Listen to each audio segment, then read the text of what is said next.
नमस्कार, मैं हूं राजकुमार और मेरे साथ आज के खास मेहमान जो हैं वो हैं सतपाल भंडारी जी, जो ब्लॉक प्रेसिडेंट है और पीसीसी के मेंबर भी हैं।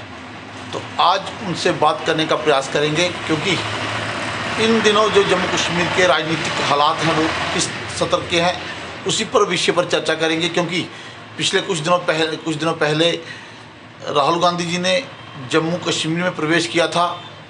कन्याकुमारी से लेकर जम्मू कश्मीर तक पैदल यात्रा की थी भारत जोड़ो के तहत। उसी कड़ी में बहुत सारे सवाल भी जो हैं वो अपने साथ छोड़कर गए हैं राहुल गांधी जी। जिन सवालों पर हम चर्चा करेंगे, मेरे साथ सतपाल भंडारी जी हैं जो मास्टर हैं। आइए उन्हीं से बात करते हैं और जानने का प्रयास करते हैं। सबसे पहला प्रश्न मास्टर जी मेरे पास यही है कि जिस तरह से राहुल गांधी जी ने कन्याकुमारी से लेकर कश्मीर तक पैदल यात्रा की है, उसमें सिर्फ दो सवाल जो है वो सामने आते हैं। क्या इन दिनों जो यात्रा चल रही थी, जो यात्रा चली है भारत जोड़ो यात्रा, उसमें क्या राहुल गांधी ने अपने आप को मजबूत करने का कार्य किया है ताकि आने वाले 2024 के जो चुनाव हैं उन्हें अपने चेहरे को मजबूत कर सकें? जहाँ कांग्रेस पार्टी को मजबूत करने के लिए इस यात्रा को आगे बढ़ाया गया था जो कन्याकुमारी से लेकर कश्मीर तक थी। क्या कहेंगे इस पूरे मुद्दे को लेकर?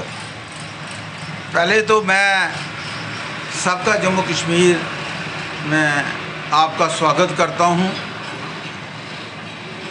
और जो आपने सवाल किया कि हमारे ये महबूब नेता राहुल गांधी जी जो कन्याकुमारी से लेकर कश्मीर तक यात्रा कर रहे हैं, और ये उनका जो यात्रा का मकसद है, उनके 3 मुद्दे हैं। एक तो जो हिंदुस्तान में जो आपस में जो मौजूदा गवर्नमेंट है वो हिंदू मुस्लिम सिख ईसाई को साथ ना लेते हुए जातिवाद की जो नफरत का बीज बो रही है, उसके लिए। और दूसरा जो आज का युवा वर्ग है वो रुखसार से हाथ धो बैठा है, और मौजूदा सरकार जो है वो जो बच्चे बेरोजगार हैं उनको रोजगार नहीं दे पा रही। तीसरा, जो महंगाई से छोटा बड़ा हर बशर जूझ रहा है। इन तीनों मुद्दों को सामने रखकर हमारे आदरणीय नेता और हमारे ex president, India national Congress के एक्स प्रेसिडेंट श्री राहुल गांधी ने पद यात्रा जो है 380 किलोमीटर 3800 किलोमीटर की जो करनी है, और कन्याकुमारी से चले हैं, और 30 तारीख को वो श्रीनगर में पहुंचेंगे। और आपने भी देखा होगा कि जब 19 तारीख हमारे कठुआ में लखनपुर में उन्होंने प्रवेश किया तो लाखों की तादाद में उनका जो है वो वेलकम हुआ।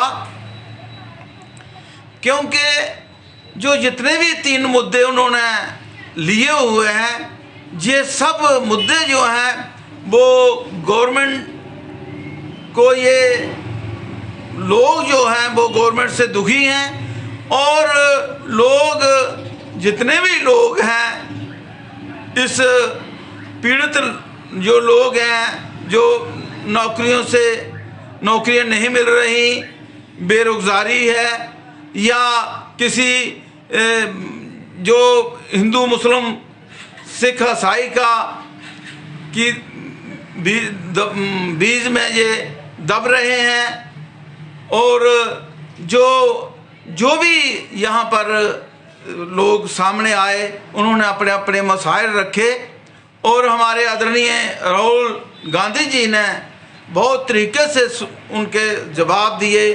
किसानों के मसले हैं, आप देख ही रहे हैं आप कि जो जितनी भी सरकारी ज़मीन थी, इस जो एलजी प्रशासन है ये 30 जनवरी तक उन्होंने अल्टीमेटम रखा है कि जितने भी सरकारी ज़मीन है वो लोगों को बाहर निकाल के और उनको बेदखल कर दिया जाएगा और सरकार जो है उस पर कब्जा कर रही है। लेकिन सबसे बड़ा सवाल कहा जाता है कि भारत जोड़ो यात्रा जो है वो कन्याकुमारी से कश्मीर तक निकली थी, लेकिन सवाल फिर वही खड़ा होता है कि क्या जम्मू कश्मीर प्रदेश में जैसे ही राहुल गांधी जी आए थे देखा गया था कि बहुत सारी पार्टियों के जो कार्यकर्ता थे वो अपनी पार्टियों को छोड़कर फिर कांग्रेस के साथ जुड़ गए।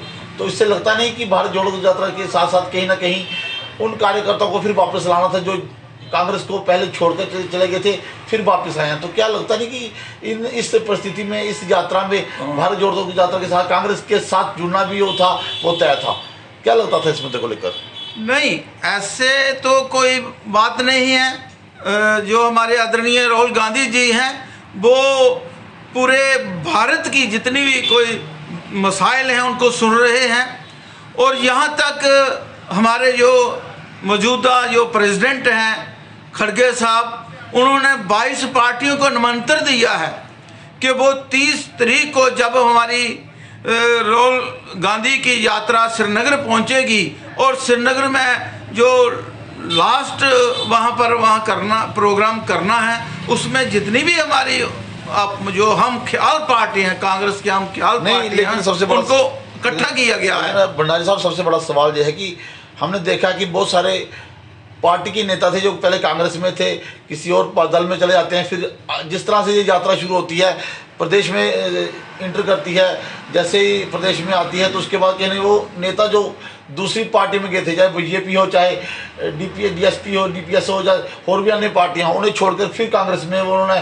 प्रस्थान किया है। तो क्या लगता है कि इससे लगता नहीं कि कांग्रेस का कहने का एक मकसद और भी है कि जो गए हुए नेता हैं वो वापस आए, पार्टी को मजबूत करें, ताकि 2024 के चुनाव साथ में उसे भी कहने के देखा जा रहा है इस नजरिए से? नहीं, वैसे तो ये कांग्रेस जमात है, ये एक सेकुलर सोच की जमात है जिसने 17 साल यहाँ पर हुकूमत की और सभी हिंदू, मुस्लिम, सिख, ईसाई को साथ लेकर चले। और जो भी साथी हैं अपने, हम तो उनको मजबूर नहीं करते, जिनकी अपनी अपनी आइडियोलॉजी होती है। अगर वो कई वजह से हमसे नाराज़ हो जाते हैं, कांग्रेस पार्टी से नाराज़ हो जाते हैं और वो हमें छोड़कर चले जाते हैं, और जब वो दूसरी तरफ देखते हैं उनकी आइडियोलॉजी ये जो है वो नहीं मिलती, तो फिर वो दोबारा घर वापसी कर लेते हैं। ये तो हमारी कांग्रेस जमात के दरवाजे हर वक्त खुले हैं। कोई भी जो हमारा सेकुलर सोच का जो भी आदमी है वो इस जमात में आ सकता है और इसमें पूरी आज़ादी है। जो सेकुलर सोच के लोग हैं उनको भी पूरी आज़ादी है कि वो भी अपने पूरे हक हुकूक रखते हैं। हम किसी पर पाबंदी नहीं ठोसते। कोई भी जो साथी है वो आता है तो हम उसका मोस्ट वेलकम करते हैं। इस चर्चा का आखिरी प्रश्न, क्या इस यात्रा को आप 2024 के चुनावों में किस नजरिए से देखते हैं? वैसे तो 2024 में जो चुनाव आएंगे ये तो हमारी एक अपोजिशन पार्टी है, ये तो चुनाव तो लड़ेगी, ऐसी बात नहीं है। लेकिन हमारे जो आदरणीय राहुल जी ने ये साबित कर दिया है, लोगों की आवाज़ जो है वो एक कन्याकुमारी से श्रीनगर तक लोगों की आवाज़ बन गए हैं और वो ये बिल्कुल तय है इस बात, ये एक हम जो कांग्रेसी लीडर्स हैं या वर्कर्स हैं वो एक फ़ख्र से ये बात कहते हैं कि हमारी जो राहुल जी की यात्रा है वो कामयाब रही है, लोगों ने पूरा सहयोग दिया है और हम ये आशा भी रखते हैं कि हम 2024 का जो इलेक्शन आएगा हम उसको अवश्य जीत के अपनी सरकार बनाएंगे। तो ये थे मेरे इस परिचर्चा में आज सतपाल भंडारी जो मास्टर रिटायर हैं, जो ब्लॉक प्रेसिडेंट भी हैं और पीसीसीआई के जम्मू कश्मीर प्रदेश के मेंबर भी हैं, तो उन्हीं से चर्चा हुई है कि 2024 का चुनाव किस नज़रिए से देखते हैं। हम आने वाले दिनों में और भी कई नेताओं से बातचीत करेंगे, क्योंकि जिस तरह से आज सतपाल भंडारी जी ने बताया कि ये यात्रा को लेकर उनके 3 मुद्दे हैं, लोगों से, किसानों से मिलना, बेरोजगारों से मिलना और अन्य मुद्दों को लेकर भी लोगों की बात सुनना। तो कहीं ना कहीं आने वाले चुनावों में देखा जाएगा 2024 का क्या तस्वीर रहती है इस पूरे यात्रा को लेकर। ये भी इस बात पर भी हम आगे आके चर्चा करेंगे, क्योंकि ये बहुत सारे मुद्दे हैं जो कांग्रेस भी कहीं ना कहीं चाहती है कि वो मजबूत हो ज़मीनी सतह पर, क्योंकि जिस तरह से 2 चुनाव कांग्रेस पार्टी ने हारे हैं, एक बहुत बड़ी त्रासदी है उनके लिए। लेकिन आने वाले 2024 को लेकर वो अपने आप को मजबूत करने में लगे हुए हैं। ये कहना भली भांति झूठ नहीं होगा, सच होगा। तो इसी के साथ इस चर्चा को हम खत्म करते हैं। आने वाले दिनों में फिर किसी नए नेता के साथ बातचीत करेंगे। इसके साथ मुझे दीजिए इजाज़त। जय हिंद, जय Bharat. Thank you, thank you, thank you.